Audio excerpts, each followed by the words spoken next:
அனைவருக்கும் என்னுடைய அன்பான வணக்கம். இன்னைக்கு நம்ம என்ன பார்க்க போறோம் அப்படின்னா, கேட்டின் முன்னால் வாகனங்களை நிறுத்தாதீர்கள் அப்படின்னு சொல்லி போட்டிருக்கிறாங்க. இதுல என்ன பிழைகள் இருக்கு அப்படின்னா, இந்த கேட்டின் அப்படிங்கிற சொல்லு வந்து ஆங்கில சொல். அதற்கு இணையான தமிழ் சொல் என்னவா இருக்கும்? நுழைவு வாயில் அல்லது கதவுன்னு சொல்லிக்கலாம். அப்ப கதவின் முன்னால் அல்லது நுழைவாயிலின் முன்னால் வாகனங்களை நிறுத்தாதீர்கள் அப்படின்னு போட்டிருக்கணும். இந்த கேட்டின் அப்படிங்கிற சொல்லானது ஆங்கில சொல்லை பயன்படுத்தி இருக்கிறார்கள். இந்த முன்னாள் அப்படி இருக்கு பார்த்தீங்களா, இந்த முன்னாள் அப்படிங்கிறதுல ஒரு பிழை இருக்கிறது. என்ன அப்படின்னா, முன்னாள் அப்படிங்கிறதுல என்ன போட்டிருக்கா, பொதுலகிற இல்லு போட்டிருக்காங்க பார்த்தீங்களா. பொதுலகிற இல்லு போடக்கூடாது. பொதுலகிற இல்லு போட்டால் என்ன பொருள் வரும் அப்படின்னா, முன்னாள் மாணவர், முன்னாள் முதலமைச்சர், முன்னாள் ஆசிரியர், அதாவது மேனாள் ஆசிரியர் அப்படின்னு சொல்லணும். முன்னாள் என்று சொல்வதற்கு பதிலாக மேனாள் முதலமைச்சர் அப்படின்னு சொல்லிக்கலாம்.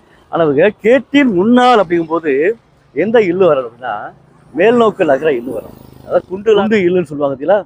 அப்போ மேல் நோக்கு நகர இல்லு வரணும். நுழைவு வாயிலின் முன்னால் எந்த இல்லு வரும்? மேல் நோக்கு நகர இல்லு போட்டு வாகனங்களை நிறுத்தாதீர்கள் போட தேவையில்லை. ஏன் கல் விகுதி தேவையில்லை அப்படின்னா, நிறுத்தாதீர்னு சொன்னாலே போதுமானது. நிறுத்தாதீர் அப்படிங்கும் போது ஈர் அப்படிங்கிறது பலர்பால் வினைமுற்று விகுதி. பலர்பால் வினைமுற்று விகுதி வருகின்ற பொழுது கல் விகுதி தேவையில்லை.